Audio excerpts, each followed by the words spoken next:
Welcome back, Jayhawks, to Jayhawk Jukebox. I'm Taylor. And I'm Jason. And this is our Halloween show. We got a lot of fun things planned for you today. I think it's most of our favorite holidays, so we're just very excited about this. But we're here for Song of the Week right now. So what's your Song of the Week? My song of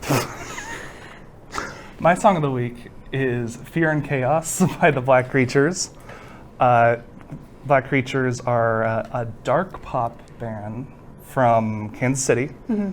And this song is just what I love about Halloween. You know, it's scary, but it's fun. It's kind of a great mix of that more classic imagery. We get I'm a boss witch and a bad one at the very beginning, and it elevates from there.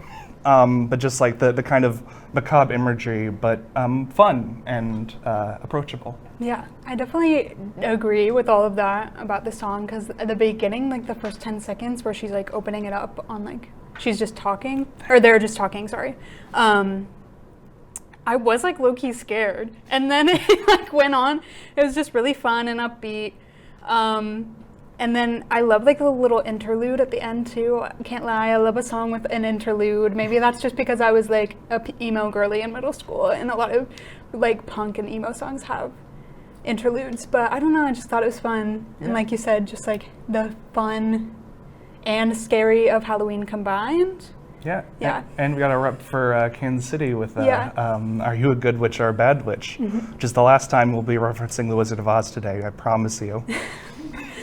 That's a joke you don't get yet, audience. But let's move on to... So my Song of the Week is science fiction double feature from the Rocky Horror Picture Show soundtrack. It's the opening song, and this is one of my favorite movies of all time, probably my favorite movie of all time, and obviously it's great for Halloween time. They're actually doing a showing on campus tomorrow, and it's free for students, so if anyone wants to show up at 6:30 to that, I'll be there. But this song, I don't know, like the whole soundtrack is really good. Well, I shouldn't say good. There's a lot of bad songs, like this movie's objectively bad, but this one's just the opening one. It's kind of like Shakespeare vibes, where it just lays it all out, what all is gonna happen before it happens. And if you've ever seen the movie, when this song is playing, it's like has the classic like all black screen and lips with red lipstick singing the song, and it's just, I don't know, I just love this movie. It's a great way to start it. It's campy, it's cheap. Yes. And it's sung by a man who would eventually go on to play Phineas and Ferb's dad. All right, well, that's all for us Songs of the Week. We will be having a break, and then we'll be talking about Beetlejuice the musical. See ya.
Welcome back, everyone, to our spooktacular.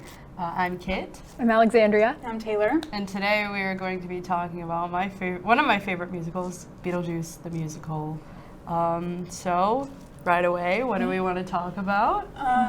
Well, just in general, the one thing that I want to say is like Beetlejuice the movie is probably one of my top 3 Halloween movies of all time. It's a classic. It really is. And the musical is like the same but different, which I really like, because I almost kind of dislike when adaptations or like musicals of things are like beat for beat exactly like it, and I like that this gives like a twist on it. Yeah, the musical hits all the points that are big plot points in the movie, but adds, you know, a nice musical element that really helps tell the story. It adds, you know, more context to situations. And the best thing about the soundtrack is that you can listen to it and you don't even have to see the visuals to know what's going on. Yeah, and I also, like, so I have a confession. I'm not that much of a musical theater girly. I never really was into it, and I did actually find this musical through TikTok. I'm sorry. Yeah. But I found myself, like, listening to it a lot, just, like, loving all the songs on it, because the main reason why I don't really like musical theater is just because, like, I think a lot of, like, the older ones are kind of boring with, like, the classic musical theater sound, but this is so, like, different. Like, it sounds like just like an album that has to do with Beetlejuice. Like, it doesn't really sound like it's trying too hard to be like a play. Yeah, the sound of it fits the vibes of the movie. Yes. It's the dark, energetic, Campy. like exciting, campy It's so feel camp. to it. Yeah. I, on the other hand, am a theater kid to my core. I did it like from 3rd grade until I graduated high school, and like I've kind of died. It's kind of died off for me, but I still have moments like these where it's like I just get really into it, and especially like one thing I love about musicals, especially an album like this, is being able to sing along. Yes. Like long car ride, I put on my show tunes playlist. But also just a thing in general about this versus the movie that I really enjoy is Lydia and Beetlejuice as characters like they dive into them so much more, because like the movie, I rewatched it recently after like probably a year of not seeing it from last Halloween, and I was like, it reminds me every time I see it, like this movie is called Beetlejuice, but he's in it for maybe 30 minutes. Yeah. But then he's really like the main guy. Yeah. And he has probably all of the best songs. Oh Yeah, and I love, because in the movie, you can tell Lydia is sad because her mom has died. Yeah. But they have a whole song dedicated to the feelings that she has about it, which it's such great character building, and it really elaborates on that character. It really just like elevates it a lot. And I also love probably my favorite thing about the whole musical is how like fourth wall breaking it is. Like literally, like the opening song is like Beetlejuice addressing the audience, being like, hey, this is what, you know, you're about to witness. Like, literally, it's like there's a trigger warning in place, that kind of thing. And so like I just think something about that is just like so refreshing, because like I had said, like most musicals to me feel like stale, and like this is just like so refreshing because it's not anything you've really heard before. And I think, like one of you said, just the campiness of it, because, like, the original movie is really campy, but it's, like, subdued. Like, it's not a lot of big laughs or, like, big moments. But this is just, like, leans into it so much. And it's, like, from any video I've seen of them, like, recording the actual show, the, like, set design's really good, too. Yes, that's what I was the gonna point out. lighting. Like, And I the think- set design is spectacular. I think just, like, the music really, like, makes it even better, because it kind of like brings it all together. And like a special shout out to Alex Brightman, who plays Yeah. Beetlejuice. Yes. He is so incredibly talented. talented. Like to be able to do that 8 days, like 8 times a week, like Yeah. with the voice. And I know he said that like it doesn't bother him at all. He has like some piece in his like vocal cords That, that like like, allows him to not hurt his voice. Which is insane. And also Sophia Ann Caruso, who is Lydia, she I think was like 17 when she started the show. So when she recorded the album, she was like 16 or 17, which is insane to me, because like I'm 20 and I can't do that. Like, It's almost like the Robert Downey Jr. Tony Stark effect, where it's like you couldn't picture anybody else to be in the role and have it be so good. And it's so great because Winona Ryder, like, she fits the role perfectly for on screen. But for musical, like, they cast it perfectly. and like there's just like something about Sophia Caruso that's just like, she is just like not gothy, but like she just like has that like vibe of like being a little bit emo and like but still having the most beautiful voice ever. And it's like not really anything you've like heard before. I feel like her voice is a lot different than other musical theater artists. So I think like the main thing with that and everything we talked about is it's like really just a thing for like people to listen to and consume, rather than just being like you can only understand this if you go see the musical. So real quick, what are you guys' favorite songs? Mine's probably like cliche, but Say My Name. is that beautiful sound. I really like Deo, the Banana Boat song. Yes, a classic. Yes. So now we're going to wrap it up and move on to our next segment. Thank you. Happy Halloween, Jayhawks. Today is our On the Street Spooktacular. Yep. We're asking a very spooky question today. What is that question, Alexandria? That question is, what is your favorite Halloween song? So it's a bit icky out today. So I'd say it's setting the tone, setting the mood. Yeah, cold, wet, gross, spooky. Icky, gloomy. Yeah. But I have candy, so hopefully we can bribe people into answering our questions. Let's go. I have treats. Answer question for a little treat. All right, guys, so what is your favorite Halloween song? The Halloween theme song. I really like Spooky Scary Skeletons. Perfect. Can we talk about how I matched the eyeshadow to the onesie today? It's the one that's like, the one where it's like people are watching me. What's it called? I always feel like... Yeah, that okay, one. perfect. What is your favorite Halloween song? My favorite Halloween song would it's classic Monster Mash, or I don't know if this one counts, but definitely like Pumpkin by the Regrets. We count that as like a Halloween song, but it's just called Pumpkin, so it's a Halloween song to me. What about you? Flying Purple People Eaters. Oh my god, yes. It's a classic. It is a classic. And it's a bop. Oh. Free candy. Talk to the crazy girls in the onesies. So this is our first mobile episode. We're actually on the move this time. My favorite Halloween song is This Is Halloween from The Nightmare Before Christmas. Go ahead. Treat. Oh, yes. thank you. Anyone else? Thriller. Probably Thriller as well. Go for it. Thriller by Michael Jackson. There you go. Is it bad to say Thriller? This is a very basic answer. I hope you don't mind, but it's a Thriller. My fingers are ice cold. Addams Family? Monster Mash. I have to go Monster Mash. The Monsters theme song. Ooh. For sure. This is Halloween, definitely. I like anything by Harley Poe, which is a murder folk band. That sounds So really they have this song called Gordon. Oh, I also love the song Suckers. Okay, we're gonna wrap up this very wet, very damp episode Cold. of Jukebox on the Street. Yeah. We got some answers. We went on the move. Yep, we were mobile today. It's very cold, very wet. We're gonna throw it on over to a drier segment. Yeah. I think, talking about Beetlejuice? Something like that. Something like that. Either that or the Offset album. Yeah. It's one of those two. But we'll see you next week, hopefully when it's a lot more dry. I've been Kit. I've been Alexandria. Happy Halloween, Jayhawks. Welcome back to JayhawkJukebox. Today we're going to be discussing Without Warning, a collab album between Migos member Offset, 21 Savage, and Metro Boomin.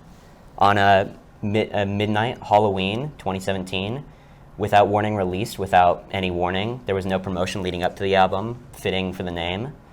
It was also, the title comes from a 1980s horror film, and the album was praised at the time for combining a lot of modern trap sensibilities with horrorcore, which by 2017 was something that was declining in hip hop.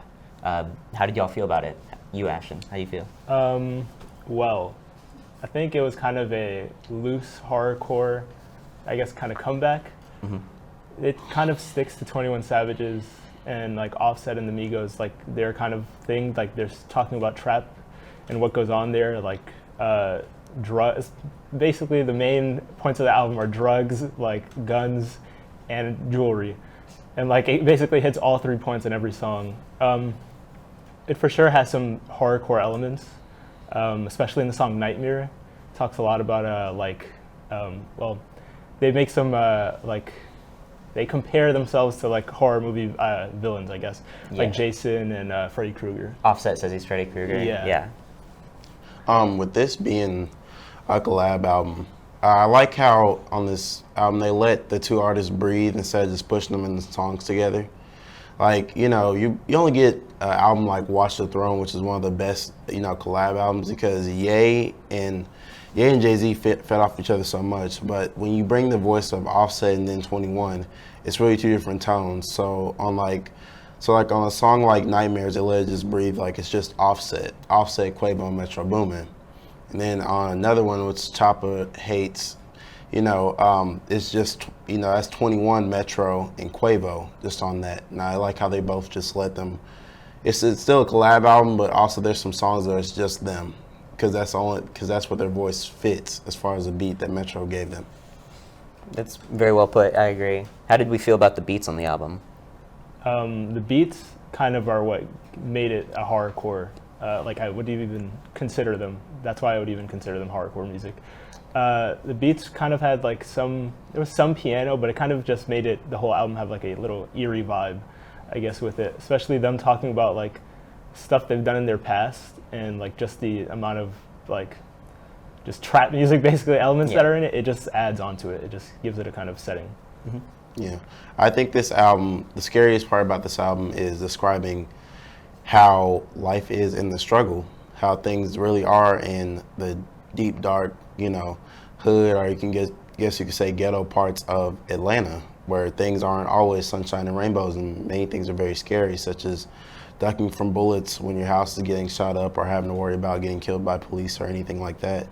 That's what they're bringing to you. It's bringing that real horror, things that can actually happen to a person. That's very well put. While also mixing that with, just with classic horror movies such as, Friday the 13th, Nightmare on Elm Street, and kind of bringing those all into like, oh yes, we're talking about these, these horror icons, but let me tell you guys what the real horror is, being human and being in this type of predicament. Yeah, I like that. The rapping from 21 and Offset it's pretty standard form for them.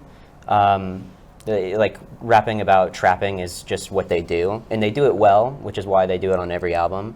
But I like the way that the music, like the beats, juxtapose the trapping, the struggle that they're going through. I thought that was really well done. I think that Metro Boomin's use of the way he samples something and then reverses it so that the reverse sound effect is creepier. He uses a lot of reverb on a lot of the ad-libs that the Migos members use throughout the album. He uses the piano, like you mentioned, on Ghostface Killers, which in my opinion is the standout track. I think 21 and Offset both have great verses, and Travis Scott also has a great verse on it. But on that beat, they have the piano going down the din dun dun thing. I think that works out really well.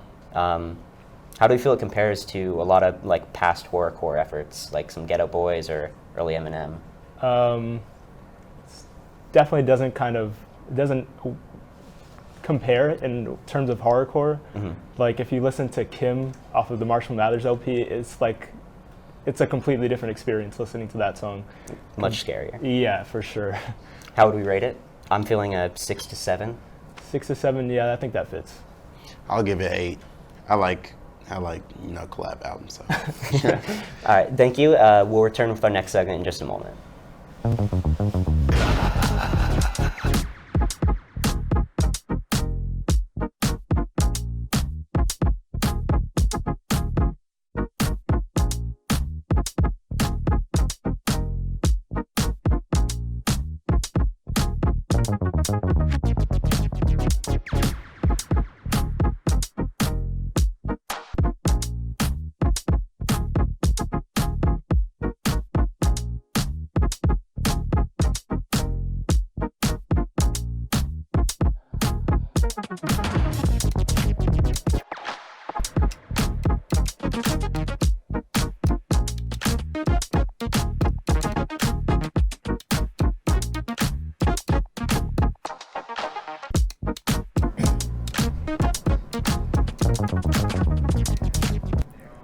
Welcome back to This Week in History, where we'll be reviewing events in music history from the past week. I'm Alexandria. And I'm Kit.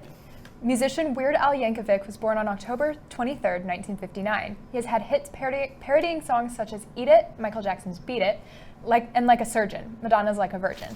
He's widely recognized by the comedy community and is an inspiration for aspiring comedy musicians. Ad Rock, aka Adam Horovitz of the Beastie Boys, was born on Halloween 1966. The Beastie Boys had the 1987 single You Gotta Fight for Your Right to Party and the 1987 album Licensed to Ill, plus 3 other U.S. #1 albums. Katy Perry was born on October 25th, 1984. One of her first and most notable singles was in 2008 with I Kissed a Girl, topping the charts in over 20 countries. Her 2013 single Roar gave her her 8th #1 hit. In 1984, during a U.S. tour stop in Berkeley, California, the Grateful Dead allocated a specific recording area for fans to bootleg the show. Rapper and actor Aubrey Drake Graham, known as Drake, was born on October 24, 1986. He has had multiple #1 albums, including Thank Me Later in 2010, Take Care in 2011, and Nothing Was the Same in 2013. Frank Ocean was born on October 28, 1987. His debut studio album, Channel Orange, was released in 2012, reaching #2 on the U.S. album chart. His second studio album, Blonde, debuted at #1 in multiple countries. In 1995, Def Leppard scored a place in the Guinness Book of World Records by playing 3 concerts in 3 continents in 24 hours. Tangiers, Morocco, London, England, and Vancouver, Canada. In 2006, Taylor Swift released her self-titled debut studio album. She was 16 years old at the time. The album went on the top country chart for 24 weeks and sold over 7 million copies. The album also became the longest charting album on the Billboard 200 of the 2000s, remaining on the chart for 277 total weeks. In 2008, Beyoncé went to #1 on the UK singles chart with If I Were a Boy, the singer's 4th #1 hit as a solo artist. The song was from her 3rd solo album, I Am Sasha Fierce. In 2013, Velvet Underground frontman Lou Reed died at the age of 71 after multiple years of damage from drugs and alcohol. In 2015, Adele released Hello as a lead track from her 3rd studio album, 25. The music video for the song broke the Vivo record by getting over 27 million views in the first 24 hours. On Halloween 2015, One Direction played the final gig of their world tour before their self-proclaimed hiatus. The band insisted they were not splitting up and instead wanted to focus on solo projects to return after 18 months, which has still not happened. That's all for Jayhawk Jukebox this week. Tune in again next week at 4:30 and follow us on Instagram and TikTok at JayhawkJukebox and on Twitter at Jayhawk_Jukebox. Have a safe and happy Halloween weekend, Jayhawks.